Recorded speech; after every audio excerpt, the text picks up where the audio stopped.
City India news Telugu. Welcome to city India news. వాహనదారులకు కొత్తగా కొలువుదీరిన కాంగ్రెస్ ప్రభుత్వం శుభవార్త చెప్పింది. ఇప్పుడు తాజాగా పెండింగ్ లో ఉన్న ట్రాఫిక్ చలనాలను వసూలు చేసేందుకు పోలీస్ శాఖ మరోమారు రంగం సిద్ధం చేస్తోంది. భారీగా రాయితీ ఇచ్చేందుకు సమాయత్తమవుతోంది.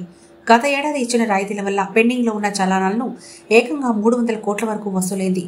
ఇదే తరహాలో మరోమారు రాయితీలు ఇవ్వాలని అధికారులు నిర్ణయించారు. దీనికి సంబంధించిన ఉత్తర్వులు త్వరలోనే వెలువడే అవకాశాలున్నాయి. దాదాపు 70% వరకు రాయితీ ఇవ్వడంతో తెలంగాణలో ట్రాఫిక్ రూల్స్ ఉల్లంఘించే వారి సంఖ్య పెరిగిపోతోంది. నిబంధనలు పాటించాలని ట్రాఫిక్ పోలీసులు పదే చెప్పినా వాహనదారులు పెడచెవిన పెట్టేస్తున్నారు. దీంతో రోడ్డు ప్రమాదాలు పెరిగిపోతున్నాయి.